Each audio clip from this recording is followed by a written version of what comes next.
Politically correct is the Dublin drop. Welcome to the Prisoner2Painter Podcast, stories of inspiration, where we talk about mental health, addiction, religion, becoming a business owner and self-sufficient, for what, when, where, and why. Join us and we can be your local hope dealer. Inspiration and dedication. I came a long way from sleeping in them cages. I got my life back. I feel amazing. Life's a book, don't get stuck on sad pages. Rainy days with no money. Hard work leads to days that are sunny. Looking back, it was all needed. The problems, the pain, the trauma, the grieving. You are now tuned in to the Prisoner2Painter. Prisoner2Painter. Hard work, dedication. Rainy days, inspiration. Prisoner2Painter. And now, a word from your local hope dealer. Welcome to the Prisoner2Painter Podcast. I'm Nathan McDermott. And I'm Katie McDermott. And today joining us is Kevin Jennings. How's it going, guys? Good, Good, man. good. Thank you for coming on. No problem. Great to be here. Thank you for having the courage to tell your story. I No problem. know you're on the internet, and I know you do your own podcast. I know you do your thing. It's still different to talk about yourself instead of, it's a different animal. Oh, yeah. I'm going to be annoying really quick. Will you tilt that slightly so you can't see the stud? Thank you. We don't want people to know the house is built with studs. So, yeah. We're under construction and it's unsightly. It's funny for like the past 20 guests. I've said, sorry, I'm under construction. And I'm like, good thing none of the guests have returned to understand that the construction has come to a halt. We're just under You got construction going outside and inside. Yeah, no kidding. It's the same thing in my neighborhood. It's right now, actually, the power went out at 2 a.m. There's some guy on the pole fixing something. They're doing something in the road. I don't even know what they're doing. Yeah, it is Jackson. And it's funny, they're doing construction on things that don't need, well, maybe we need construction, I don't know, but we need roads fixed. That's not even my problem. My problem was yesterday, was it? Yesterday I woke up and they had me blocked in the driveway. Oh, of course. And then it took me 20 minutes to get their attention because they were like they were backhoeing out of the road. That's exactly what happened to me. Well, it wasn't the backhoe that was blocking me. They had a trailer that they the trailer, but was blocking the hole. And then, of course, Kingston's was all parked up, so I couldn't pull through. Yeah. And I was like, guys, can we do something about this? Trailer blocking me. Dude was running machinery, so couldn't hear me. So I'm like in the road, like, hi, I need to go to work. Get out of here. It sounds like they're doing the same thing here. They're doing it on my side now. Yeah. Well, awesome, dude. This is great because I've said I've yet to find a good way to transition with a good guest, with any guest, but with people that we hit it off with, it's easier. So, where were you born and raised, man? Right here, Jackson, Michigan. Born and raised. Well, I was technically born in Ann Arbor, but it's because I was born at UMM. Okay. But lived in Jackson my entire life. Pretty sure it's always my mailing address has always been Jackson. Okay. Yep. I was born at Mercy Hospital, but I get it. Born there, but never lived there. Yeah. So, yeah. That's same with me. Awesome. Who was the most influential person in your life growing up? Oh, that's simple. That's my grandmother. Okay. I mean, she's like my mom. Yeah. I had a mother. She passed away when I was young, but thank you. But she was never really a mom. Just a lot of other things going on. And my grandmother took me and my brothers in at a young age. I think I was in 3rd grade, and she raised me. And I mean, like I'd say she's my angel. I would stab everyone I know for her. I get it. It's funny, dude. Already, I find similarities with every guest. I just see that this is we're very similar already. So that's funny, dude. Well, if it doesn't help anybody watching or help you, it helps me. Yeah. Oh, absolutely. You know what I mean? Yeah. Hopefully, I mean, I got some of my people be watching this, and so then they've heard this story. Mm-hmm. I mean, I don't necessarily tell my story full on, but with bits and pieces over 3 years, it's come out. Oh, for sure. For sure. And if people's watched you, they've definitely, for sure. One of our favorite staple questions now, what was your favorite cereal growing up? I actually didn't eat much cereal growing up. Okay. I was prepared for this just because I did my own research, of course. But actually, if I had to pick, it was Captain Crunch, but just the yellow rectangles. So no berries. Yep. No, and not even Captain Crunch name brand. like off-brand. The ones that come in the bag. Oh gosh, it's called something. I don't even remember what it was, but I get it. To this day, that's the only cereal I'll eat with milk. Okay. If not, I mean, I'll eat dry cereal here and there. I just want to know. What's your favorite dry cereal then? What's the difference? It's the same. Oh, okay. I just want to know why everybody's got a problem with the dang berries. Yeah. Like, I know it's a cliche of it tears your mouth up, but I have my mouth is always like that. Like I'm surprised right now I'm not trying to bite off hanging skin in my mouth. Right. So I just don't like the rest. I don't like marshmallows in cereal either. Like Lucky Charms. I don't like that free-dried marshmallow. It feels weird on my teeth. Yep. Oh, see, and I need a whole bag of them. And then if it gets too mushy though, then it's ruined. Well, it's weird in the milk, but like I would pick them out. And my mom would be like, save them for later. Who just wants to eat the weird shaped cereal? And I just thought I lied to you. Cinnamon Toast Crunch I'll also eat with them. Awesome. Have you tried with yogurt? It's one of my favorite things to do. Not a big yogurt fan, but I mean, it's not that I don't like yogurt. I just never buy yogurt. Like a parfait. So like I like a vanilla yogurt, but like with Cookie Crisp on top. It's a chocolate cookie parfait. I put Cookie Crisp on ice cream. Yes. Yep. I put Cinnamon Toast Crunch is really good. Waffle Crisp.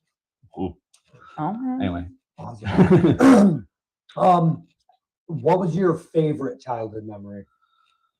My favorite childhood memory is actually one that I'm not even sure if I remember it specifically as a memory, but I've seen the pictures, and so I feel like I have. I get it. My aunt, who was very close to me growing up, she was, because they would take me out because I was the oldest. They're like, hey, trying to get me a little more socialized, I guess. And she worked for Q106. She was a DJ, her and her husband at that time. And so they got cool tickets to shows and stuff. And we went to a Beach Boys concert. Okay. And I ate a pound of Blanche peanuts and got sick, like out of it. Can't remember most of the show, but then there's a picture of me with John Stamos, who was the drummer for the Beach Boys for a minute. I tried to remember meeting John Stamos. I remember other parts of it. No, don't remember, but there's a picture of me with John Stamos, so that's cool. Like the boiled peanuts? Yeah, I guess so. Like they come in like a pot? You know the ones with the red ones with the bump? Oh, yeah. I think they're called Blanche peanuts. So I thought you were talking about like boiled peanuts. You know what I'm talking about? So we clearly I try to go in order, but then when I find stuff that I think I need to detour now. So your aunt used to work for Q106. Yeah. Do you think any of that played a role in you wanting to get into broadcasting? Thank you. Thank you. I want to say it probably did, but it wasn't the reason. And I've thought about it before, and really what it boiled down to, all growing up, my grandfather always had the radio on, 24/7, 365 AM radio, WJR, and Rush Limbaugh, and then at 3 o'clock in the morning, Art Bell, coast to coast, and I think that had a huge influence. To me, radio DJs were always like the coolest people.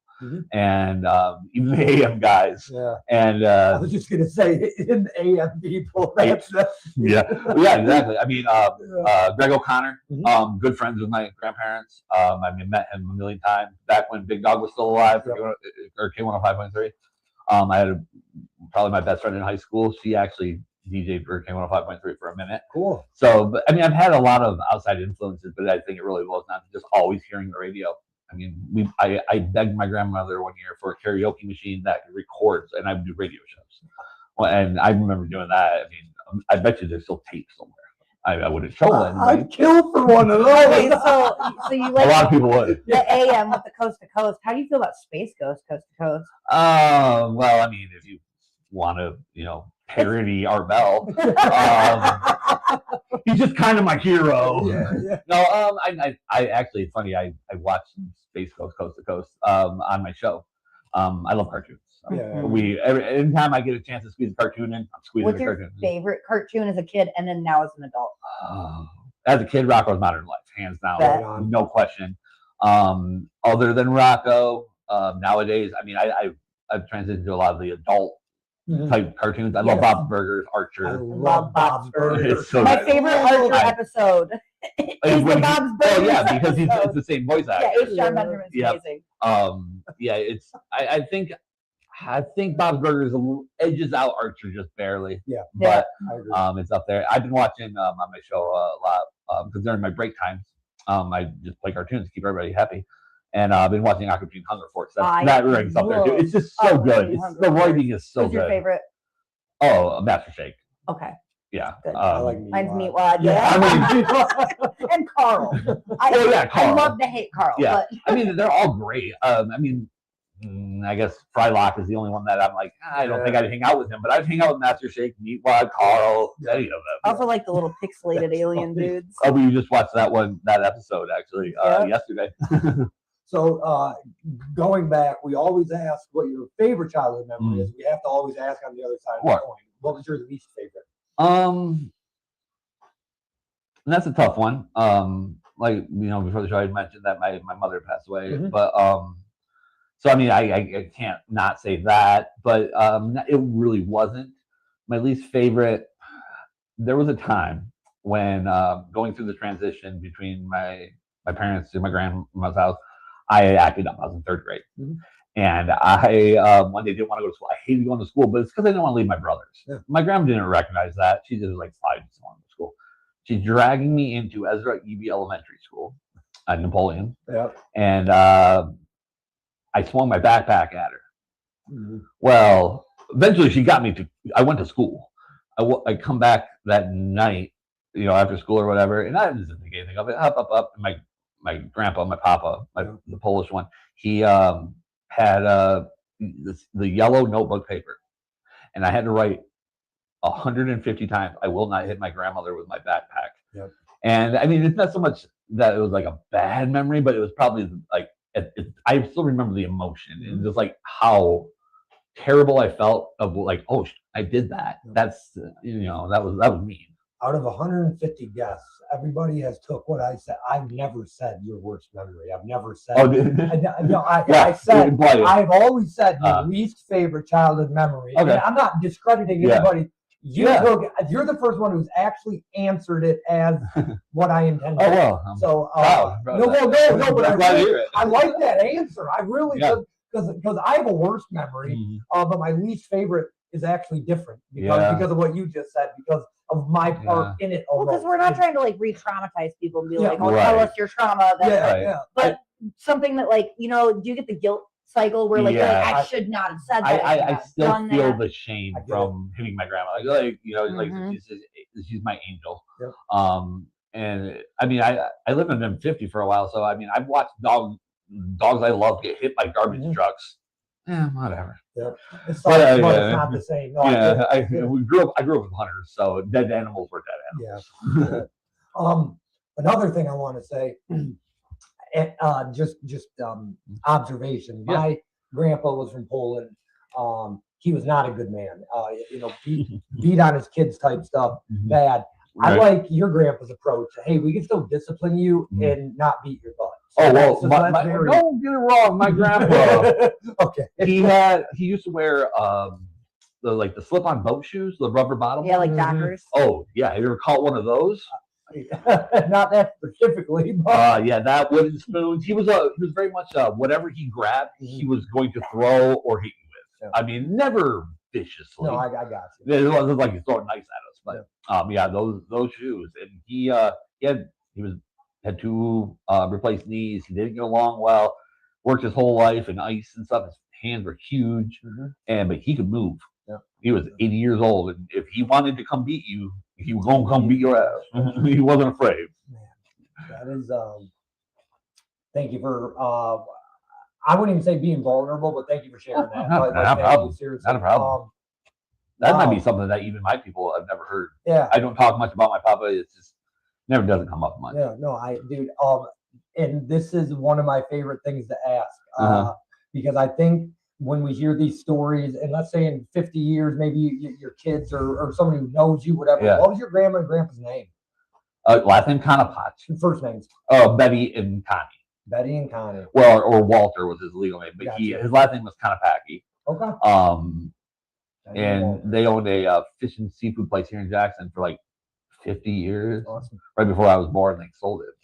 I just feel like now that I know that part of you, I needed to know their names. Oh, no, yep, Betty. And actually, you were mentioning about how you changed your name for work or whatever. We were joking around about that. Yeah. My grandmother, her name, she was born was Elizabeth.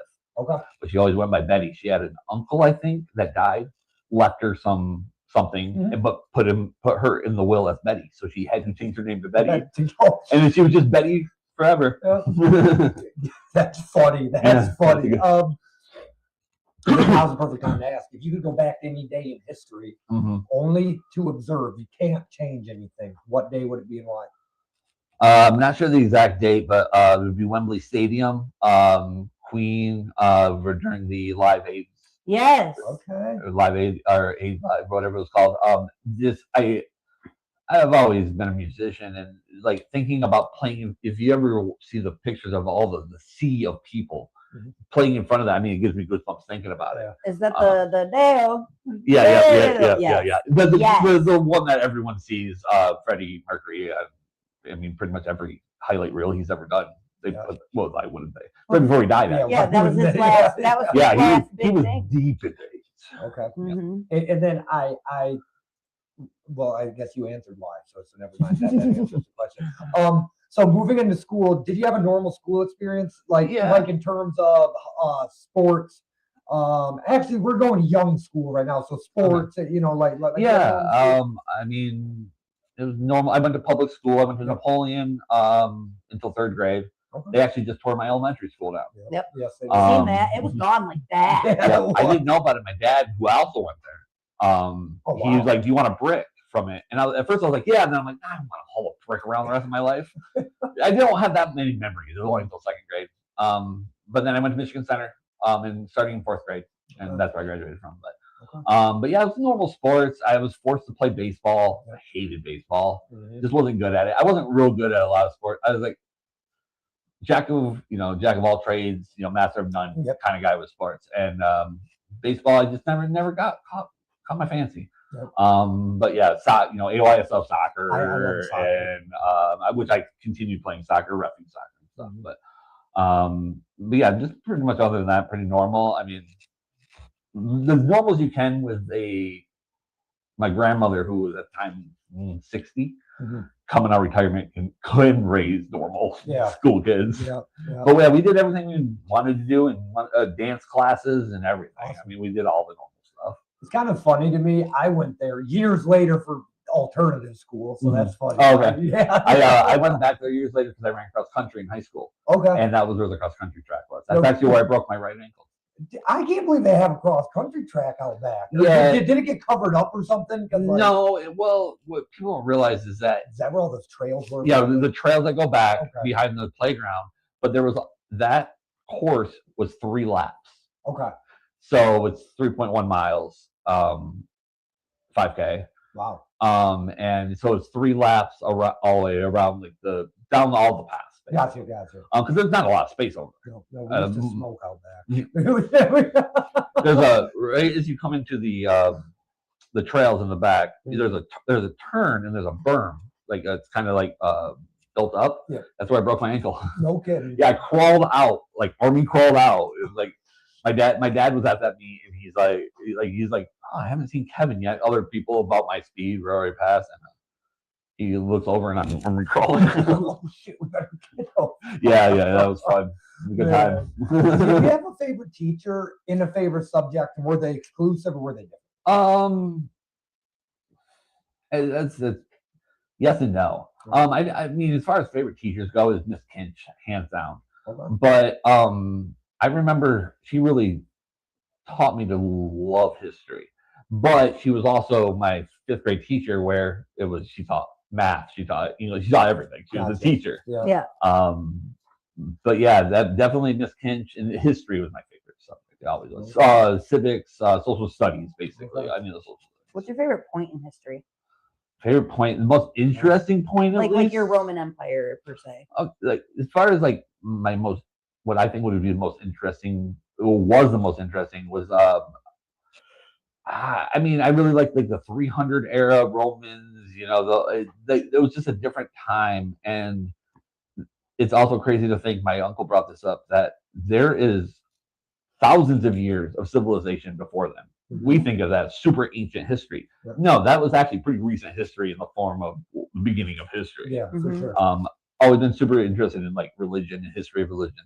So, that's going back pre-Jesus, in the AD times, there was just so many religions.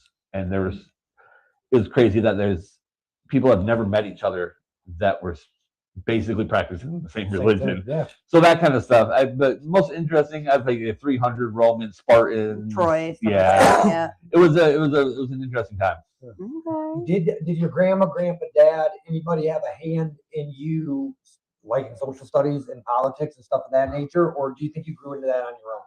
I did. I grew into it on my own. My father, like my mother, he wasn't around a lot when I was young, and he wasn't really active in politics until the last 10 years. Gotcha. Now again, my grandpa always listening to Rush Limbaugh and things like that. That adds up. Yeah, but I mean, I never think that it does, but I'm sure that it plays some influence. Gotcha. But as far as the history goes, maybe my papa, because he was very big on.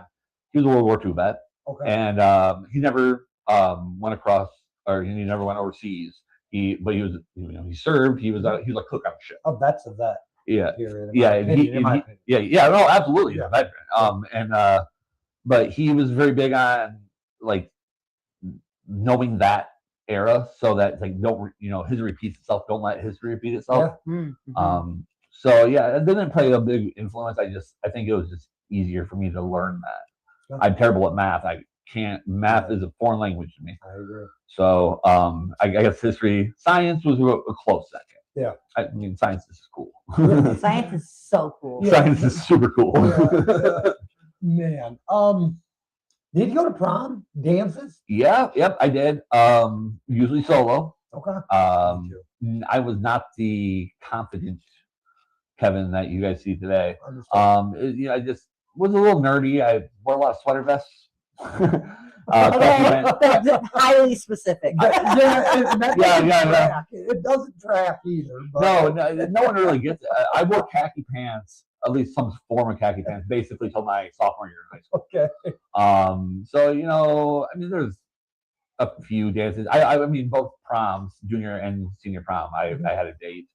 But yeah, I'd go because it was fun. All my friends would go. That's what we did. There was nothing to do in center. I mean, kind of a nothing. We didn't have a McDonald's at that time. So yeah, the McDonald's was built, I think, my junior year. No kidding. Yeah. Hey, you guys were probably like, heck yeah, there's a McDonald's. Well, I mean, Michigan Avenue is right there, but it's still before we drove. That's a long way. Yeah, we had a Burger King. That was cool. We had one of the last Hardee's. You guys got the worst Burger King, dude. Like out of Jackson, you guys got every time I eat there, I get food poisoning. Have you been to the one in Vandercook? Okay, so if going from the bottom, Michigan Center, Vandercook. Yeah, are close. I'll give you that. Hold on, there's two more, and then I would have to say East Side. Yep. And then the only cool thing about East Side is 24 hours. Oh, I'm talking like lower. Yeah. So that. Okay, so like airport is hit or miss. I think that airport and East Side are about equal. Yeah. West Ave, I think, would be the most efficient and nice. Yeah. It's usually the busiest. I hate how they drive through. How you're trapped. If you change your mind, you're stuck. You're going through it. That's how I hate about Taco Bell on airport. What was your favorite part about being a young guy in center? I love the lake. Yeah, okay. I mean, fishing, swimming. My grandmother had a crappy pontoon, 5.5 horsepower engine on it, full start. Heck yeah. And me and my friends, I mean, it was like a freedom that before we could drive, we would, in the summer, every day, we just go on the boat. Heck yeah. Sunburn until I'm physically going to probably pay for it later, but my fair Irish skin. But swimming, fishing, the lakes. I still love water. I still love the lakes. Awesome. Yeah. Awesome, dude. It sounds like I just love hearing about your grandma reoccurring. That's awesome. Yeah. What was your first job? My first job was like outside of family. I worked at the Mowers Car Wash on Ann Arbor Road. Okay. Yep. That's changed names a couple times. It's still Mowers though. It's still owned by the Mowers. Okay. At least. Okay. there and then no, it does have the same name. I know where you're talking about. Yeah, you go under the highway. Yes, right by where Rose City was. Yeah, right past it. Yep, on the left hand side. Rick's Road, right? Yeah, right there. Yep. Munich or whatever. Yep. That was my first job. Hated it. It was the middle of winter. It was February. Oh yeah. I don't think I lasted long. And then right after that, I worked for Wendy's for like a day. But I'm just chuckling because I worked there during the winter for about a week or two, and I was like, I can't do. And I worked with this kid at the time though, so his kid was like, drove a really nice truck and was just an a-hole, and I'm like, oh my god, I can't work with these people. I worked with. I always thought it was strange. I worked with a couple older guys that probably still work there. Yeah. And I'm like, why are you? I know what they get paid, and it was $5.25 an hour. And which was actually decent money for high school. And they're paying bills. So. No kidding. You paid beer money or whatever you were doing, good enough. Yeah, absolutely. Awesome. So from ours to Wendy's, did you have any job that you held on to for a long time, or what does life look like? Did you do college? Did you I did. Thank you for asking. I dabbled with college quite a bit, here and there. I always wanted to be a cop. Okay. I just never thought that it was an appropriately safe time to be a white police officer in the era of since I graduated high school. With political tensions and everything, it really was the reason. But in high school, the month after I turned 18, December 17th, 2006, I started working for Rick. Okay. At Cracker Jacks. Oh, okay, nice. And I on and off, but pretty much on mostly 17 years. Okay. It was until last October. You were a DJ, right? Yep. Okay. I was going to say bouncer, music. DJ mostly. I mean, towards the end, it was, I did a lot of like entertainment management, I guess we can call it, where I was really good at handling the girls. Yeah. And they're a monster to handle anyway. But I'd done it so long, it's just whatever. You just do what you do. Yeah. But yeah, that was the longest job by far. Awesome. And I mean, even when I wasn't there, I had worked at Potter's or clubs out of town, worked in the adult industry in general. I actually worked for a company for 10 of those years that was basically a marketing company for adult entertainers, for mostly for dancers, but porn stars, things like that. They shot some porn and stuff like that. But so everything's always been in the adult industry as an adult. I mean, a month after I turned 18, it was like, I was still in high school. It was a great job. I bet you for 18, you're like, that was the turning point when my confidence went up pretty heavy. Because now I've got 15, 20 beautiful girls, even if they're faking it, pretending they like me. They don't do that in high school. It's still I get it. Yeah, build what I am today. I didn't know that about you, and this just made that's really cool. Honestly, that's really cool because we've had a lot of different professions come on here, and this is the first. I don't think anybody's ever mentioned. No, that's awesome, dude. Seriously awesome. So it's just one of those things that most people have never done it. Every guy is like, oh, I'd love to be a DJ. Well, first of all, you don't want to do it. It's a pain. It's not as fun as you think it is. I mean, it is. I've had worse jobs. Yeah, I worked in the car wash in February. Fair enough. But yeah, not a lot of people out there. I mean, there's very few of them. You think about how many clubs there are. There's usually one, maybe two DJs. And I was just gonna say, you're probably fighting almost for a top spot. So and pretty consistent, or how do you stay number one? You hold on to it. The minute you give a little up, you give a day to another DJ or something, you've lost that day. Gotcha. It's and it's just the way it is. It's just the pecking order. Yeah. And every club's like that in every country or every state I've been in. I mean, I've worked in clubs in New York and not regularly, but the company I work for, the marketing company, and it's all the same. It was crazy to me that Little Cracker Jacks had the same exact hierarchy picking order that every other club. Yeah. It's crazy. I love your humility because you're like, oh, well, not all the time. You still worked at a club in New York. That's awesome, Buffalo, New York. That's cool. Lady Cleopatra. Lady Cleopatra. It's now closed. Okay. We actually were brought in as a consulting type job. Okay.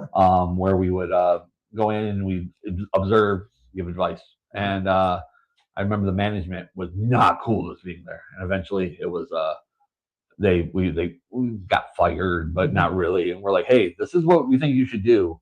Yep. And if you don't want to do that, that's on you. And a year later, it's closed. Yeah. That was a beautiful club. It's funny. Cool. That reminds me of Gordon Ramsay. So seriously, hear me out. They bring in Gordon Ramsay. They don't listen to him. John and then Tapper. They close. Yes. Much more John Tapper. Yeah, bar rescue. Bar rescue. Yep. That's what we did, was basically like a bar rescue situation. Okay. And awesome. That's what, if they, in some clubs we went to, they listened to us, and there's no closed clubs in Toledo. Gotcha. And they've listened. But if you don't listen, I mean, we weren't there to give them a hard time. And they didn't understand that. They just thought we were there to sit on their couch. I didn't want to work in Buffalo, New York. They had terrible buffalo wings in Buffalo, New York. I was so disappointed. Did you go in the winter though?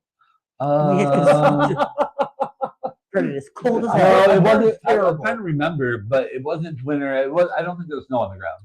Okay. That's more so why I was asking. Yeah. Because I hear Buffalo's terrible with snow. Yeah. Well, they're lots of footage of snow. Actually, one of my favorite stories to tell actually came from Buffalo, New York. The first time I was there actually there with my ex-wife, who was a dancer. There's a competitive circuit, okay. And we're there, and we're with a beautiful black girl. I loved her. Artemis was her name. She always used to room with us just because we were all friends. And she's one of those girls, as soon as you walk in the room, like Bruce Almighty, butt naked. Yeah. That's just how she lived. That's how she lived her life. And the first time I tried buffalo wings, I called down to the desk. I go, hey, so when, is there anything open that I can get with buffalo wings? And they're like, yeah. They give me a number. Call the guy. Well, Artemis is in there. And I'm like, you should be here any minute. I'm like, Artemis, you're going to answer the door. Oh, shit. Booty naked. She's like 6'2". Jesus Christ. Big old long legs. She's beautiful. Enhanced everything. She was awesome. So she goes and I give her the money. Guy knocks on the door. I'm hiding behind the corner because I want to see this. And she opens the door, and the guy's looking at his pizza, and she goes, how much I owe you? And he looks and goes, blah, blah, blah, blah. She hands him the money, takes the pizza, slams the door. Right? So I'm laughing. It was great. So I go out and I look through the peephole. Not even exaggerating, 3 to 5 minutes. The guy just stood there with the money in his hand like this. Like, what the? Yeah, we made that guy's career. That's what pizza guys dream of. Yeah, no shit. But yeah, I like telling that story. What how long were you married for? A while. Let's see, we got married in 2013. I think we officially divorced in 2018. Okay. We were separated for about a year before that. Okay. Had a couple kids, and then it just didn't work out. You got a lot of damn layers to you that I didn't know about. How many kids do you got? I got 2. Okay. Two. How old are they? 11 and 12, or 12 and 13. They're 18 months apart. They're Irish twins. Yeah. Yep. Little boy and a little girl. Awesome. I shouldn't ask, but I'm going to your part. I'm wide open. I'm guessing. What's that? You're still a part of it's complicated. If that's all you want we'll say no. We'll say no, but not by my choice. Understood. Yeah. It's a me and their mother thing. Gotcha. So I'm not as much as I'd like to be. Understood. We'll put it that way. That's if I ever go too far. Oh no. Yeah, you can tell him absolutely not. Yeah. You can. I always tell people, you can't offend me, you can't impress me. Yeah.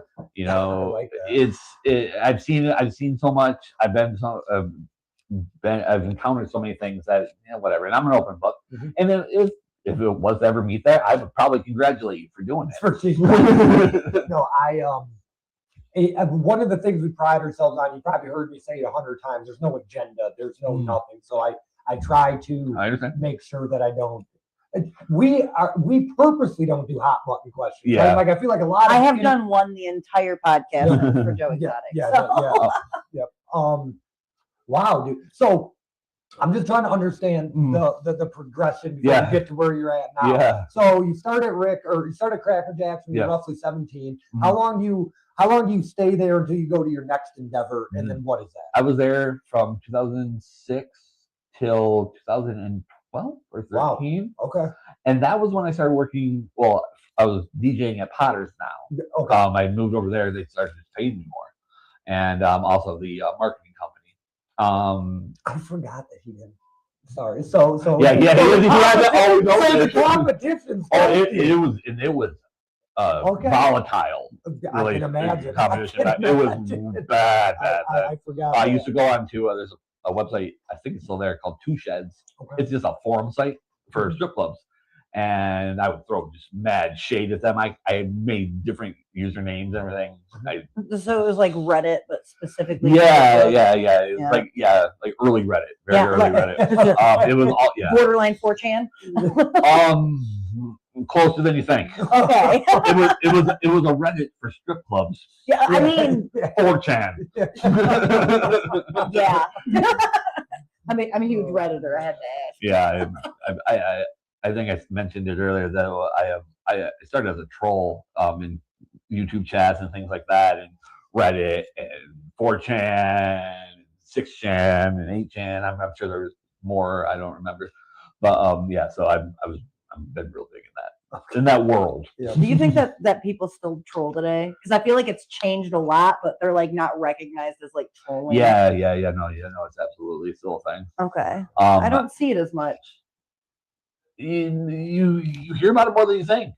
You hear about swattings. Yeah. Well, yeah, that's the ultimate troll. That is, but it's also. I just heard a friend of mine. Well, now it's the anonymous people on friggin' Marketplace. Yeah, but it's political. Trolling was not political. Trolling was like, I'm just here. I'll give you that. I'll give you that. It's still that way a lot. It's like rage baiters. I feel like the closest thing to like old school trolling is rage baiters. Yeah.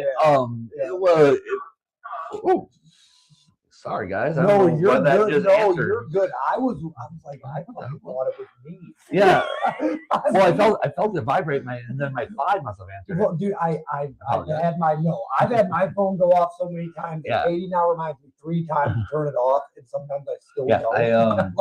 I turned the volume down, but then I don't know why someone wanted to talk to me. Hey, one of our things always is it's okay if the guest, because it's your episode, it's your hour. It's not right for me to, because it's not my hour. So. No, I understand. Yep. And actually, anybody from any of my fans watching, I answer my phone not regularly, but often. I have a rule: if my grandmother calls me, I don't care what I'm doing. I'm answering, and they know I'll answer it right. Like my grandmother, she did a lot of radio as well, like AM radio, doing promotions for her business and stuff. Cool. And so she'll call in sometimes and just be on the show. One of the best segments I ever had, she came on and just told, I don't know, like 15 dirty jokes, and everybody just loved it. Yeah. So especially from an older lady, it's even funnier. Yeah, she's 92. Oh wow. Yeah, 92. Got diagnosed with cancer at 90. Damn. 6 months later, went into the oncologist. It wasn't in remission. It didn't exist anymore. Okay. And now they still monitor her very closely. I mean, she's a godly woman. Oh yeah, she's very Catholic. Awesome. She actually just had her knee replaced. Why? She broke her hip a year ago. She's almost back to walking. Yeah. Oh shit.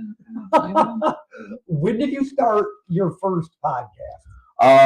My first official podcast 3 years ago. 3.5 years ago. April 13th, 2023. When did you phase out of DJing or doing your what does it look like between go Cracker Jacks, Potters, you go out of state and doing stuff for a consulting company? What comes after before the podcast? So basically it sounds like you really enjoyed being in some sort of entertainment or media. Oh, absolutely. Going back to high school, I was Seymour for Little Shop of Horrors. Oh. It was like a musical. Yes. I always love to be in front of people. I'm a performer. I always have been. I played in a lot of bands, but like the progression was just while I was working for Rick and Potter's Family, and then the marketing company. I did a lot of other jobs. My parents owned a bar. I bartended for them. I bar managed. That if I had to pick like what was my career, it was. My lifetime career was like bartending and bar management. Mm-hmm. So I did a lot of that, and I managed the Texas Roadhouse here in town. Awesome. That's kind of where I always fell back to because I could always make money doing it. So entertainment and food is what it sounds like. Hard. Your dad owned McThirsty's, right? Yes. Did you ever do anything with him? Yeah, I managed up until about 6 months before they closed, a year before they closed. That's my mom's backyard. Yeah. Oh, okay. My mom lives. I remember there was one night I was there. I was just freshly 21. Everybody's tore up. Cops get called. There's a huge fight. They're arresting people for public intox. I literally walked 5 feet over, and they were gonna arrest me. And I was like, "Look, here's my address." Yeah, there was. I love McPherson's. You guys were a hell of a bar in a good way. Not in a bad way. Yeah, well, there was some serious stuff that I've seen happen. Before my parents owned it, actually, when I got engaged to my ex-wife, that was where we had our engagement party or whatever. Awesome. Yeah, and I mean, so that's the place was already kind of set into my history, and then when my parents owned it, obviously, it was natural for me to go there. I like how you've done a lot of jobs. I was so fixated that I needed one good job. Like, hear me out. Like I'm going this path, and I've come to the conclusion of I don't like it. And then since I lost my one good job, I've been through about 5 jobs, and I get it. I get it. So it sounds like it was a choice. It doesn't sound like you were it doesn't sound like you couldn't keep a job. It sounded like you wanted change. Yeah, I think I can count on one hand how many times I've been fired. Most of it when I was very young. But yeah, no, I have a wanderlust. I always have, which is weird because I've never left Jackson. But as far as careers, I've always had a wanderlust. I went to college multiple times. Different things. I thought I was going to study theology for a minute, which I didn't want to be a priest or a writer. So, what am I going to do about the history of religion? Yeah. Or a teacher, I guess. But yeah, so I only moved jobs usually just for money. But yeah, I get to the point where I'm like, I don't want to do this job anymore. I just go find another job. Yeah. Luckily, I chose things like being a server or a bartender where I can just jump into another. It wasn't a huge learning curve. Yeah. But I was lucky. To be able to do that, and I got to do a lot of fun things. So. Yep. When did you get diagnosed with MS? I got diagnosed in 23, June 17th. It's so crazy I'm remembering dates because I'm terrible at remembering dates. Yeah. But major milestone things. June 17th or 19th. I got out of the hospital July 19th. I was in the hospital for a month. Holy shit! What happened? Well, to kind of back up, for a couple of months before then, I was what my dad called dragging a leg. Okay. And I had a really bad sciatic injury in high school. Okay. So, and it kind of felt like that, but not really, but it was that leg. I got you. And even the doctor was like, yeah, it's probably a sciatic injury. Okay. So it was basically like the leg wasn't there. It would only sometimes work, sometimes it wouldn't. Yeah, so I went through this time and I was just feeling worse. I was sleeping all the time. I actually peed myself at work once. Like, it was crazy. So one day I wake up, and that's the time I was actually living with my grandmother, helping to take care of her and her husband now. And I woke up and I was in a puddle of my own pee and I couldn't walk. Called the ambulance, obviously. Within 24 hours, I was diagnosed with MS. They diagnosed me in the ER. Oh shit. Yeah, it was. Well, I had to do a 3.5 hour MRI. Yeah, because they wanted to make sure that your nerve bundles weren't being cut off because you could be permanently paralyzed. She's super smart. I thought he had it a couple months ago. So when I was talking to the nurse, they pretty much pinned it to MS immediately. And with MS, it is a nerve thing. Mm-hmm. I don't know if you know, but it's where your white blood cells basically attack the sheathing on the outside of your nerves. Okay. My brother, who's a very hands-on, mechanical, he's a landscaper. I explained it to him. I found a great way to describe it. On an electrical cord, you have the rubber. Yep. So what happens is if you cut that rubber, you can lose electricity out of it. Yeah, 100%. Same thing. So your brain sends electrical pulses to your extremities, and it doesn't get to your extremity, or it gets there mangled and screwed up. So they pretty much nailed it right away. They're like, so they had to take a picture of all my nerves from head to toe, my brain, everything. Diagnosed me with MS, and which was very unceremonious. You see movies where oh, you've got cancer. No, it's not like that. So I spent 2 weeks in the hospital over here. fuck. Sorry. Oh, you're fine. No. I've been in rooms with bad diagnoses. Yeah. It's like it's not like it's on the movie. It's not. They George Clooney doesn't come in and tell you that you have MS. Yes. Ironically, actually, very unceremoniously, again, when I got in the ambulance the first time, they pricked my finger, checked my blood sugar. The paramedic goes, "You got diabetes?" No. Well, you do now. So that's how So I 2 weeks in the hospital up here, like the actual hospital. Then it was 2 weeks in neuro physical rehab in Chelsea, and then the rest, I guess, is history. I'm significantly better than I was then. Like, because the night before I went to the hospital, I remember going to get water for my dog, and I couldn't. Like, it was. I lived in an outbuilding in my grandma's property. She called it her she shack. Actually, it's the first place I did my podcast. It was really well insulated. I got her water and I walked back and I fell, and that was the first time I fell, and it was crazy. It was weird, and then it just progressed from there. I'm a lot better now. I mean, I do stairs fine. You're really high spirits, and I have nothing but good things to say. Clearly, but no, dude, awesome. Yeah. Well, that's actually, I think that's my family's helped with that. We're the type of family where we're not going to sit there and boo-hoo about something we can't change. I was just going to say, dude. My little brother, who's my best friend in the world, I think he was the first one to come visit me in the hospital. First thing he did when he walked in the room, we go, "Lieutenant Dan, you ain't got no legs." And so what did he say? His other thing was, if there's just one sclerosis, you'd be okay. But they dumped you. You got multiple sclerosis. They dumped you. I just this is how we live. You didn't bring it up. I only know. I don't even know how I know, to be honest with you. But that's why I asked. So I can tell you don't wear it on your sleeve. You're not your disease. I don't let it define me. I don't let it define me. I mean, I do everything I normally would do. I mean, kind of. Like I didn't go. I was going to go to Dearborn for that crazy Jake Lang thing, because I wanted to get some footage. And then, if this was 5 years ago, when I was a little more mobile, I would have went, no question. But even Google Gemini, I was asking. I was like, "So where could I park?" And that. Google Gemini was like, "Don't go." Yeah, period. But I also talked to Google Gemini like a human being. It knows a lot about me. So I decided not to go. Yeah. But I've been to more. I guarantee you, I've been to rowdier concerts than that place. I'm sure. So no, I agree.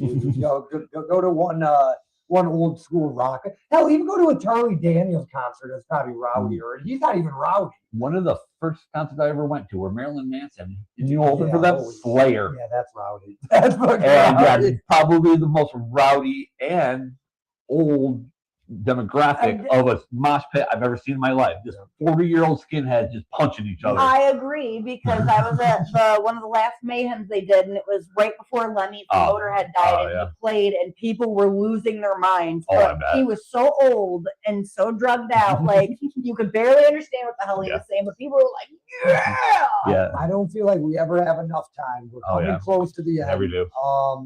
But still a couple questions. Yeah, of course. Before I wrap with questions. Your podcast, the names of the name, because I know names of two, but I heard you do three. Yeah. What made you start? Just let's talk about your podcast. Sure. That's what you're doing now. My main show is the Grandma's Boy Podcast. I love that logo, by the way. I just made that one. That one's my newest one. But yeah, Grandma's Boy Podcast. I started it 2023 at my grandma's she shack. Named after my grandmother, because why wouldn't I? I try to explain that. Was there any correlation, real quick? You get diagnosed and then you start a podcast, or were you already? I already started the podcast. Okay, I started the podcast in April. I was diagnosed in June. Okay, gotcha. And actually, I missed a significant amount of shows. I hate missing shows, I missed a handful because I was just so tired. I couldn't bring myself to do it. The Grandma's Boy Podcast, that's my main show. Now I get it. Yeah. Now I get the name. I like it. Has nothing to do with the movie. Although it's one of my favorite movies. But then right after that, I started actually coming up on our third year for Sick of the Plan podcast. It was me and my dad. That's been amazing because I've met everybody. I mean, just like you guys have had the politicals. I mean, I've become good friends with Doug Lloyd. He's running for AG. Yeah. He's amazing. Because of that, I met a lot of cool people. Marcy Jankovic, 80-year-old woman that anytime probably has more guns than you've ever seen. She's awesome. But so we started that, and then it was about a year and a half. Once I got my back pay for my disability, because I applied for it immediately, and it took a year and a half. And that's when I started my studio. Nice. And that's when I started doing a show with John Wilson, who you've had on your show. His Own Jackson, which we haven't done one in a while. He's busy doing bigger things. So that was the third one. I mean, I've done a million other little like spin-off shows. I had one called Irish as Fuck, and there was one called I did Grandma's Play Podcast After Dark, which was actually like right after I got out of work. I do the show. With my co-host. Her name's Friday. She's a dancer. Nice. Yep, she named herself Friday because it's Wednesday's slutty cousin. Okay. Yeah. I mean, okay. So yeah, I think those are all the three. Like you asked about the third one, that'd be His Own Jackson. And then, I mean, from there I just engulfed myself. Now I do that as a full-time job. Yeah. I mean, and it's not glamorous. It's the best way to think. You think of streamers that make a lot of money. Well, for every one of those, there's 500 of them like me, who make enough, because really and truly, streaming isn't expensive. But to only stream, so to support yourself and eat food and stream, it gets a little pricey. You know, it's kind of like you're just everyday actor. You know, like, okay, he had a couple of cool commercials, he made some money, he's living off some residuals. That's kind of where I'm at. Gotcha. I get to ask, because we're the hosts, did you have a favorite guest? And if so, who was it? Oh man, I've had some really good guests. Ryan Kelly was a fantastic guest. And it was the worst episode we've ever done. The audio was It's funny how that works, dude. Well, are you familiar who Ryan Kelly is? No. Ryan Kelly was a political prisoner. January 7th, January 6th. I was screw that. January 6th. He got arrested technically for trespassing. He moved a barrier, apparently. I don't know exactly the details. The FBI raided his house with his wife and kids there. He would have turned himself in. Ryan Kelly's ran for governor of Michigan. He moved a barrier while protesting, right? Yeah, he was there January 6th. Okay, yes. So, you know, years later, they raided his house, and he would have turned himself in. He said that before. He's written books and stuff. But then they sent him to federal prison in Wisconsin for trespassing. Misdemeanor trespassing. Over Christmas. It was literally to make a point. We had him on, and he was like, and it was such a good interview. Me and my dad were both on point, and it just didn't work out. We want to have him back, but that would probably be my best, my favorite. We had some really funny, cool people. Lance Griffin, I don't know, 10X Votes. He's fantastic. I actually, he's the only solo interview for Six of the Plan I've ever done. Nice. Like, because I can't remember my dad. You're on your 109th episode too, right? So that's 109. Yeah, I think 109. That's 109 guests. Yeah. Well, give or take. Some shows with me, it's just me and my dad. Gotcha. So I think we probably had at least 90 guests. Awesome. At least. Awesome. And, you know, we never got any of the big fish, but maybe down the line we'll see what happens. You do it enough, dude. Well, with that political poll, that's if anyone was to get any of the big fish, it would be us because of my dad's position. No, I agree 100%, dude. Yeah, for sure. Man, dude, this has been great. I've had a great time. You know, we're slowing down, but if we ever pick back up, I'd like to do a part 2 with you. Yeah, anytime. Seriously, because dude, I don't feel like I've scratched the surface of you. I'm thinking about a million things that I could tell you that we haven't even touched yet. Dude. So absolutely, anytime. Awesome. I'm wide open book on that. Well, then our wrap-up questions are all the same. Every guest, you've answered the same as your dad. Your dad's answered the same as Judge Boostree. They're all the same. What is your before our wrap-up questions, I almost forgot. If you could have dinner with anybody in history, who would it be and why? I prepared this. Awesome. Because I've seen your show. Art Bell. Okay. What are you eating? What am I eating? Well, hold on. We didn't ask why. Why do you want to add Art Bell? Kind of. I touched on it a little bit. To me, he is my radio role model. Gotcha. I mean, coast to coast, the guy built a studio out of like plywood, basically, in the Utah desert, and became nationally syndicated at a time where you had the LA, New York, Chicago to do anything. And transatlantic and all the fun. Yeah. Okay, well, see, that's why I asked you why to get a little deeper. Okay, No, he's a really if you're into broadcasting, he's someone to look up to, and if you don't know him, look him up. I would recommend. His stuff was so good, and he would listen, and the craziest people in the world, literally screaming about aliens. He would just sit and listen, and he put in what he needed to do. A lot like Space Coast Coast to Coast. Yeah, no, that's what I said. It's like a parody of. Yeah. I believe that's probably how it was written. Yep. What are you eating? Ribeye, asparagus, baked potato, sour cream, butter, salt. How you cooking the ribeye? You got to go medium rare. No. At the lowest, because it is. What's the highest acceptable cook on a steak? Medium rare. Maybe medium. I can go medium because I know people aren't great at it. But especially a marbled steak, you want to make sure the fat is rendered. Yeah. No. And sometimes when it's too thick, if you go medium rare, it's still blue in the damn middle, and the fat doesn't. No, then you're not cooking it. Yeah, medium that's rare. why I have to order medium. There's a name for that. It's called blue rare. I manage Texas Roadhouse. You can order that? I eat it. I'll filet mignon, blue rare. Have you heard of Pittsburgh style? Yeah, that's where they burn the fuck out both sides. It's blue in the middle. Yes. You would hate the way I do it.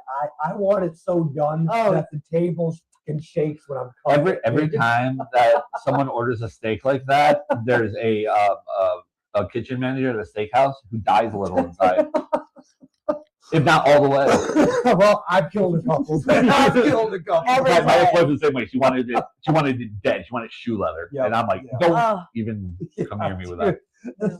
My dad's thing is, if you need A1, you cooked all the fucking flavor out of it. Yeah, no, I've never put anything on my steak.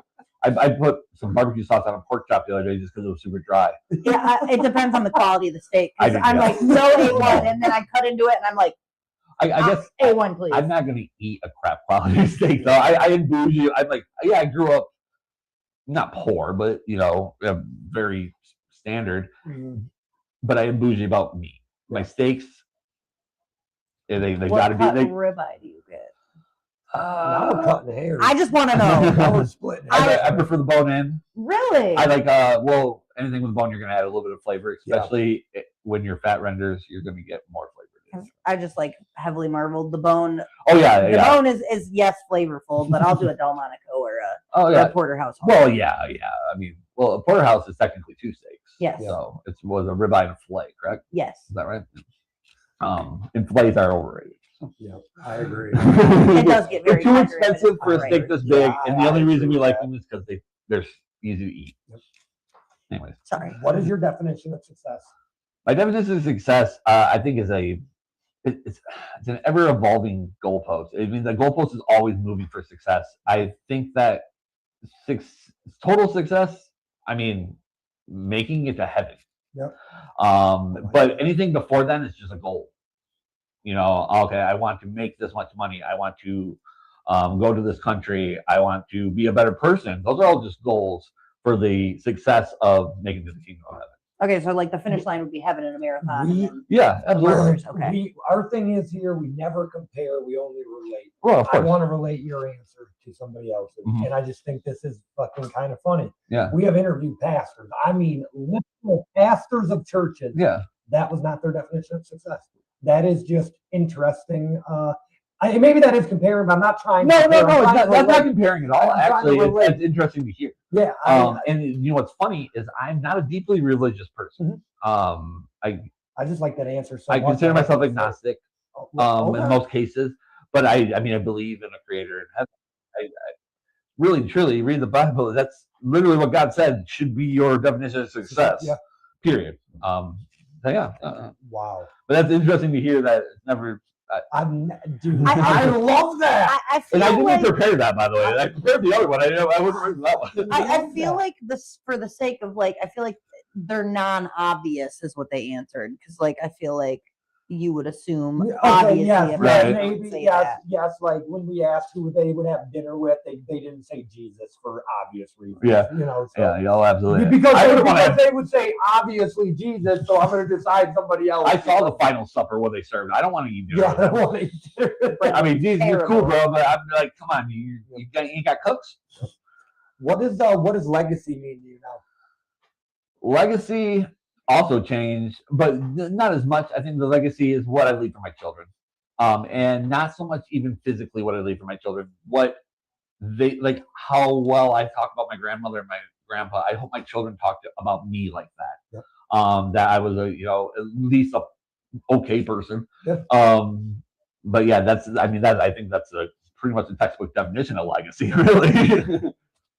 Is there anything I didn't ask that I should have? Is there anything you want to share? Do you want to plug yourself in? Yeah. If you don't mind, I just want to put Please. some plugs. I do my show, Grandma's Way Podcast, on Rumble. I'm only on Rumble because I don't like to censor myself.